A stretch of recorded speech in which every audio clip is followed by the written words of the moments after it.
howdy do. How are you glorious people? All right, we're getting this Chicago load. We're here at the meat plant. So we'll show you what goes on inside. Not necessarily specifics, but you know, picking up a trailer at the meat plant. So stay tuned. All right, I was gonna do a video going in the back there and getting a trailer amongst all the other trailers, loaded and empty trailers in the back, but my trailer is in the front this time, so I don't have to go back there, which is good. Cuts down on the time that I need to hook up and get on my way. But yeah, I planned on showing you guys, you know, all of those trailers back there, but there's a lot of them when you have to look for a trailer in a meat plant. Just got to find yours, whatever number it is. Anyways, let me get this. I just took to it, so let me get everything hooked up and check this trailer out. All right, we just hooked up to the trailer, did a pre-trip on the trailer. You know, check to make sure all the lights work and everything. This is an older trailer, but you know, at least it has airbags on it. Brakes are good, and the lights are working, and reefer seems to be working. So everything checks out on the trailer. It's good to go. So that's what I like to do while I'm parked, is go ahead and do my pre-trip. Because when you hook up to a new trailer, or even drop an the trailer that you're pulling, you need to do a post-trip and pre-trip. Whether you've done a pre-trip or not. I did a pre-trip before I left this morning, or you know, a couple hours ago, and I did a pre-trip. So that was basically on the truck. But if you hook up to another trailer, you need to do a pre-trip on it. That's what we did. We put that information in the e-log, and actually I put in there, I like to put in there if it's a loaded trailer, because a lot of times we're dropping hooks, so I'll put, you know, hook to loaded trailer. That way they know that I didn't get, you know, I didn't sit there and get loaded.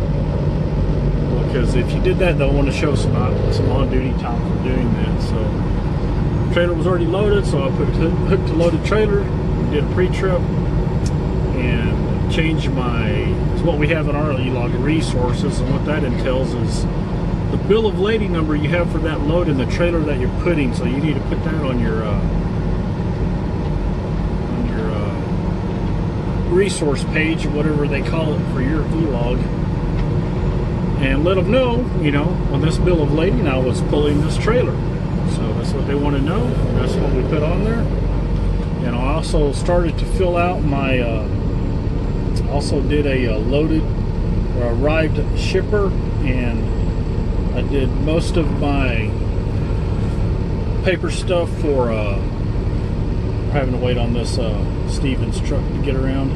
He just came in, but it's pretty tight coming in and out of here. So we did have to go through a COVID check. They just check your temperature and ask you, you know, questions, and then you go in and see if your paperwork is ready, your load is ready, and sign the paperwork. Go get your trailer, bring it back up. Wait for them to bring your paperwork out. Now, a lot of places do it differently. You just got to figure out. But most of them are about the same. Most of them have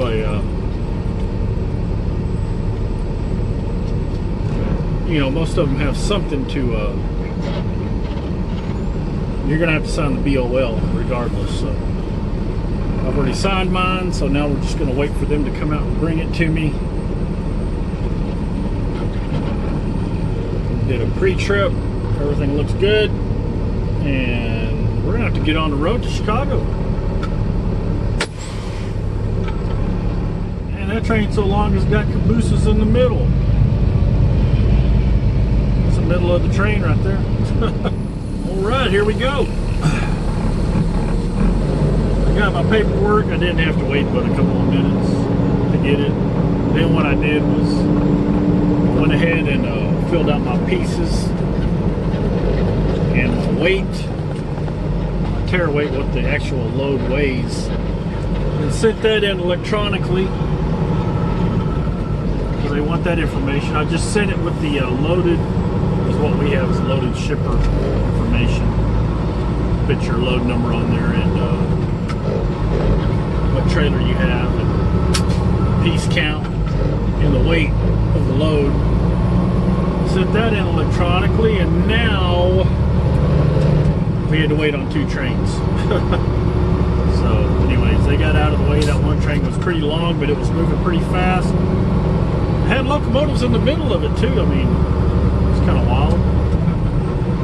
They didn't have any in the back though, so I guess that's just another way they do it if they have to. We are off to Chicago. Now we have 3 route options going up to Chicago. We can either take I-40 through Oklahoma City, go over there to what is that? Little Rock.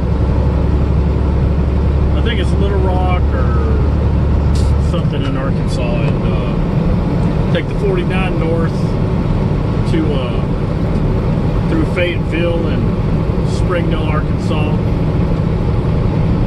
and go through St. Louis from that way, take the 55. Or we can go to Oklahoma and get on that 44, get the toll road, get on the toll road up through Joplin, and basically that'll take us to St. Louis too. But I am not paying close to $40 to run that toll road. And it would be faster going that way, but you know, I'm not going to dish out that money to run that toll road. So our other option is to go north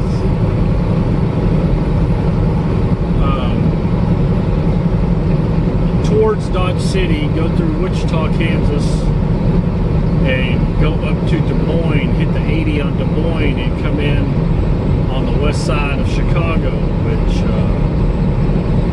I think that's what I'm going to do, because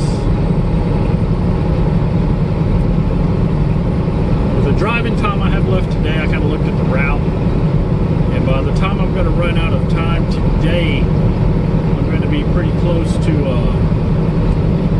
Fayetteville and Springdale, so there's not a lot of parking up there. And I know if I go through Wichita, get on that 400, go to Wichita, and then take that, I'll forget that one road that goes up there to Kansas City. And in that area right there, there's small truck stops with, they usually have spaces available. We're out of time, so I believe I'm going to take that way. Now, it is less miles that way, but it takes a little bit longer because Kansas is, unless you get on a major highway in Kansas, and you know the speed limit's about 60, 65 miles an hour all the way through the state. So, but we are going to take that way. What I need to do first is get a weight ticket, because I don't want to be running up all the way to Chicago without knowing where my weight is sitting at as far as my tandems and my gross weight. Now, I think my gross weight should be good because of what it shows on there. It's 38,000 total, so I should be good on the gross weight, and I should be good on my tandems too. But every once in a while, you know, they'll mess up the load if they have somebody new loading the trucks. They'll overload it in the front or in the back. So I would say anything over probably 34, you need to get it checked out, see if your tandems are okay. And that's what we're going to do. Today is Saturday though, so I may have to wait to go to a Love's or someplace up north. I may stop in Hereford. They have a Love's there and get a weight ticket.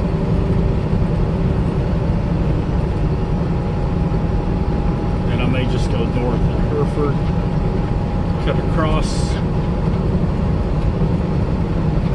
go north of Hereford, that's 385, go up 385 ways and cut across to 287 to 54, and I'll be on the right track.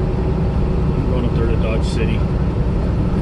And I won't go through Dodge City. I'll just go to the south of it, head straight to Wichita. And I'll try to get past Wichita tonight. I'm not sure if I can or not, but that's my goal.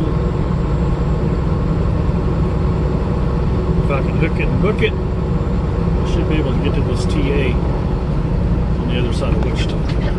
We'll see. But there's other truck stops there if I don't make it. So try to get that done.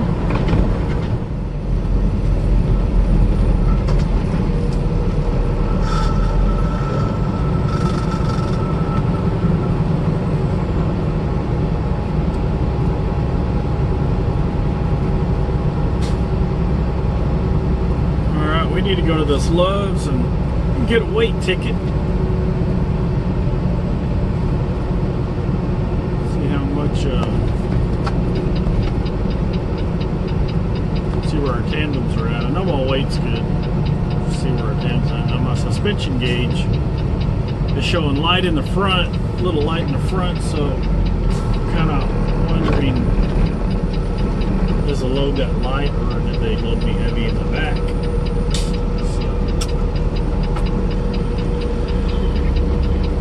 We will just pull into this Love's.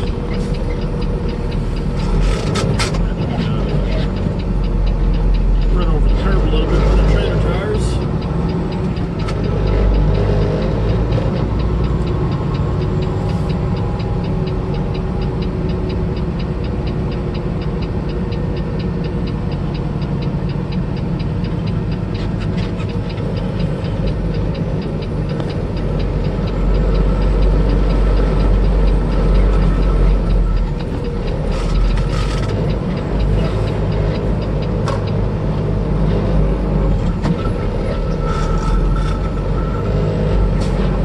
I think we're going to have to go park to do a manual regen.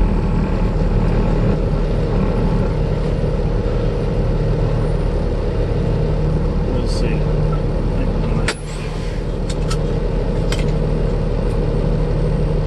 I have no problems going down the road from here.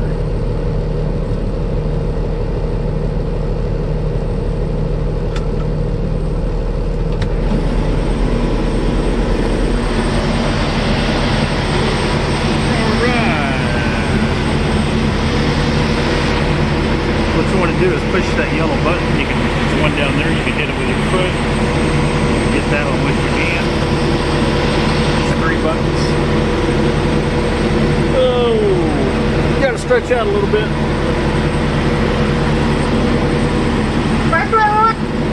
First weight. 2972. 2972? Yeah. You go ahead and put forward, thank you.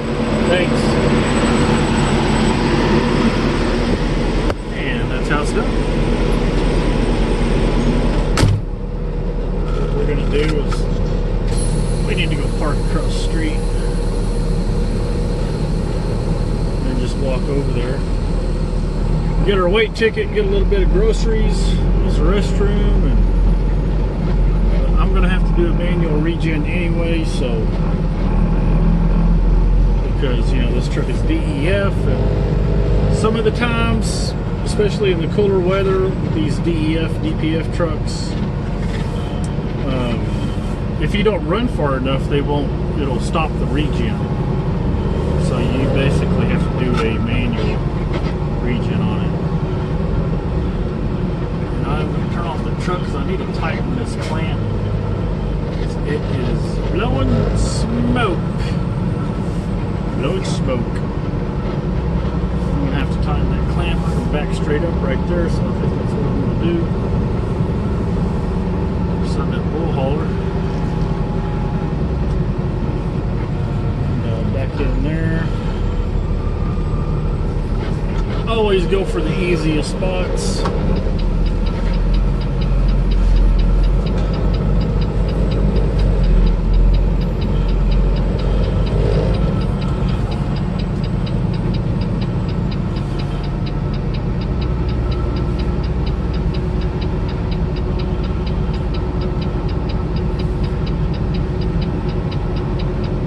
going to have to do that regen first.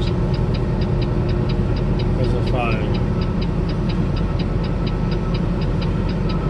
wait too long, it'll pull it off.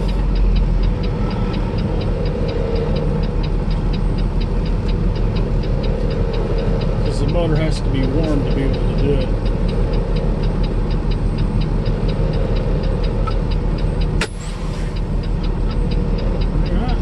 Nice KW, you're upside me. Alright, let's get that done. Go get the weight ticket. Alright, we got our weight ticket. We are good. They loaded the back of the trailer. Right where it's sitting right now, it's at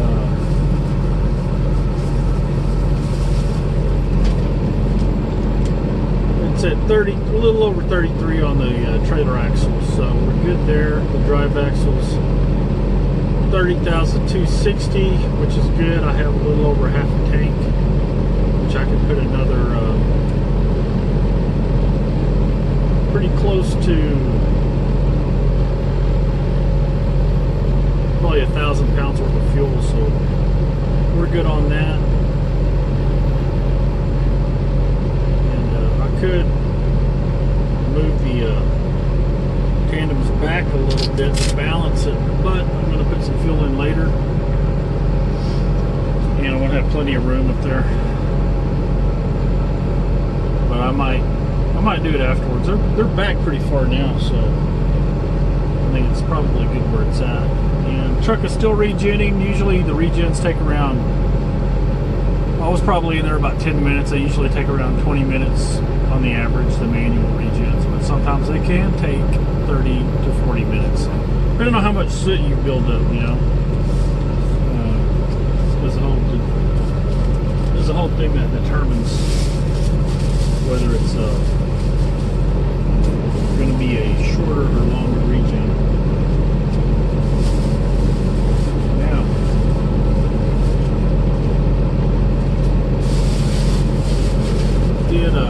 Oh, and you're going to have that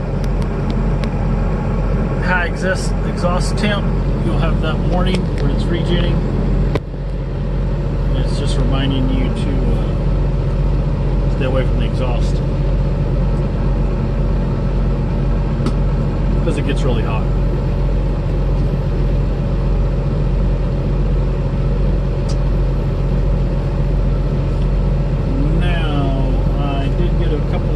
Steak and cheese tacos, so tacos with a tortilla, not the hard shell.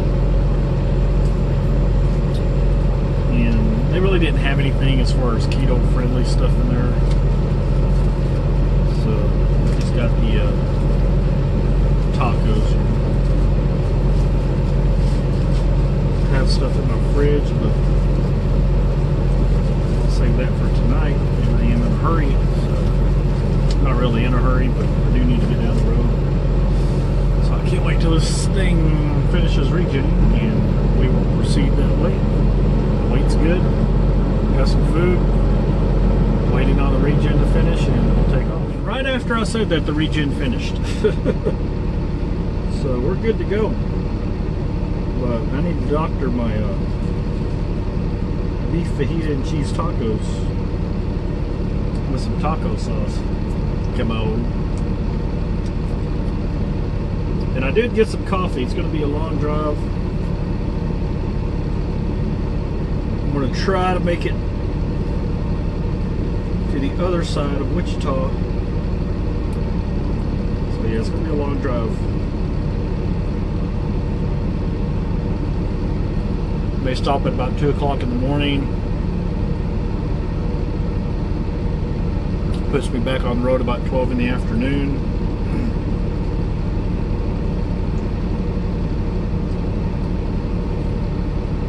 And I should be getting into Chicago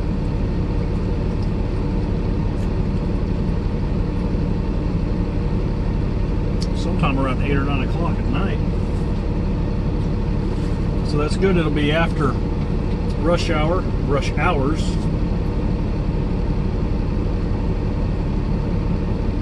and then we just gotta find somewhere to park when we're rolling in. I may stop outside of Chicago. My appointment, my first drop, this is a 2-drop load. My first drop isn't until 10 o'clock in the morning, so I have time to park outside of Chicago if I need to.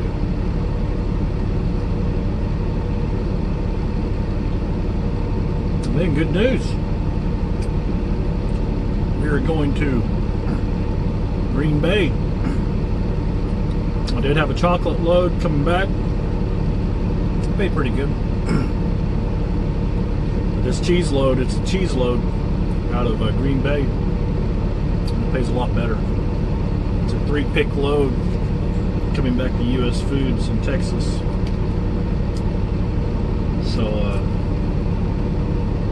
yeah, it pays a lot better. So I'm grateful for that. That is a blessing.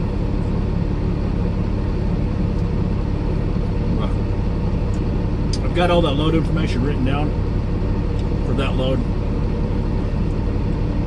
And that's going to be, I forget what it is. It's probably a 2.5-3 hour drive from Chicago to Green Bay. So, and I think those load the next day. I hope. Maybe I'll pick up one the same day I drop those 2 drops. We'll see. I have to look at it.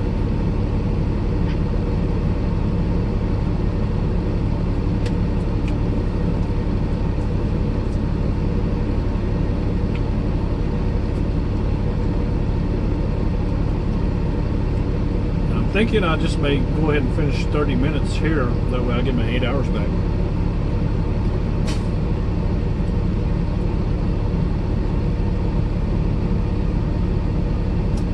Anyways, we'll drink a little bit of this coffee and then we'll head to road. Well, hello, glorious people. We made our destination last night. We're on our way to Chicago, Chi-Town, and made it up here off of 35. I forget the name of that town, but you see the mile marker there, 157 on 35 north. So we're over by, well, probably an hour south of Kansas City. So that's about where I figured and where we needed to make. We do have like a 9.5 hour drive to Chicago, to our destination. And we may park over there at Bolingbrook. Some of you guys know where I'm talking about. We may park over there, or now I decided not to go up to Des Moines. I'm just going to take the southern route to Springfield, Illinois, go up to Bolingbrook. It's a shorter distance, less miles, so I'm just going to do that this time. And because I'm delivering in Chicago, if I was going up to Milwaukee, then I would go through Des Moines and take that road. But we're gonna do that.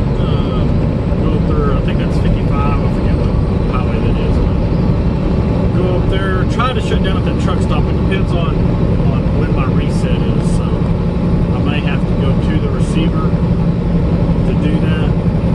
I logged in right after 10 hours. Did a pre-trip. Got a little bit of fuel. Now that fuel was a little expensive at that TA. That's where we stopped. So I only got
do not feel like taking those clover leaves and loop-de-loops, you know, through Kansas City. I have to go on the northeast side anyway, so I'll just take the loop around. And we're going to do that. 35 north, 50 east. I hope everybody's having a blessed day. And we will get back with you later. God bless. Alright, we made it around the loop of Kansas City. Now we're back on 35. I think I am going to take, yeah, I'm going to take that road, that highway going over there to Springdale, Illinois. Go up through Bolingbrook and go in that way. It's a shorter run than going up to Des Moines, about 20 or 30 minutes. At least that's what the GPS says anyway, so we'll see. Now, if these people can merge without causing a problem, we've got about 40 miles to the cutoff. I have to stop there and get fuel at that cutoff. So fuel's cheaper there. I forget that that's some travel plaza that I can get for just under $2 a gallon, so about $1.97 a gallon. And there at the TA it was $2.30 something a gallon. It's on data, so we are gonna do that, get it done. Try to get the rest of the way out of Kansas City here, hit that cutoff and get some fuel. Then we'll be on our way. Come on.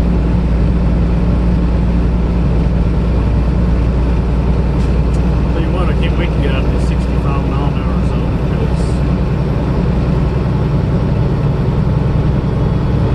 you do the speed limit, but the hills slow you down. Especially when you're loaded. When you're loaded with 40,000. Oh yeah, it's kind of opened up. It's like 70. Looks like about 70. That's a lot better.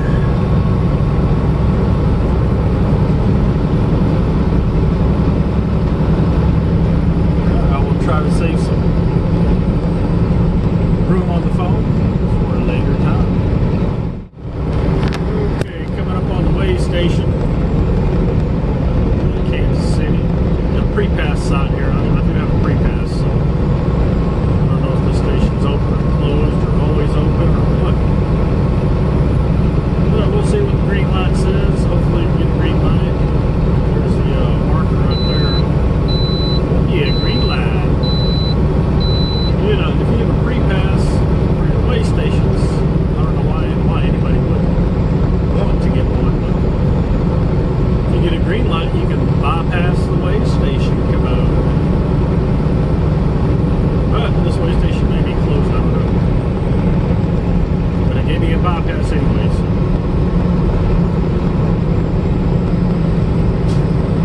Yeah, it looks like it's closed. The sign says up there.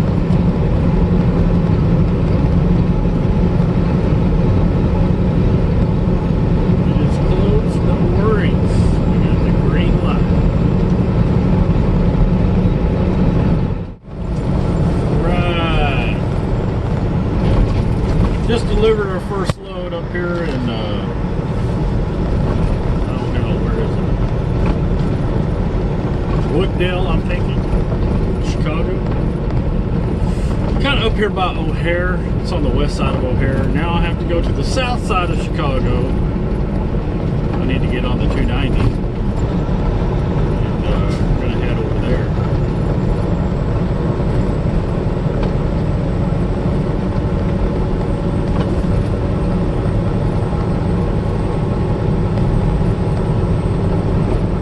So a little overcast today, but it's a nice day. You know, the winds don't blow too much. And, it's about 37 degrees is what I'm showing.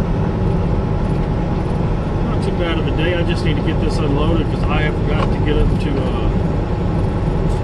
Plymouth, Wisconsin for my first pickup tomorrow.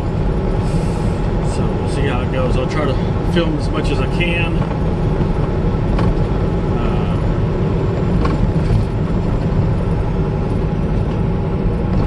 And we will catch you on the update.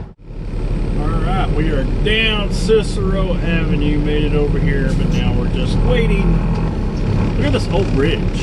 This old steel bridge. I thought that was pretty neat. I hope it's not rusted too bad. Because I'm on top of it right now over a river. So, yeah, we're just going to get on 55 North and head over there to, I forget what exit that is, but Pulaski. To get off on Pulaski. It's right around the corner. It's not too far away now. So we will get back with you after we get across this cool bridge. We're in Chi-Town, Chicago. So once we make it through this light, get on the 55 North. The other drop is right around the corner, so I don't know if the camera's picking it up. You can see the Chicago skyline. That's just, there we go. Way back yonder. It's not too far away. Like a mile. So, yeah. Let me zoom back out. Sorry about that. Okay, yeah, we need to yield here at this Great American. What the hell?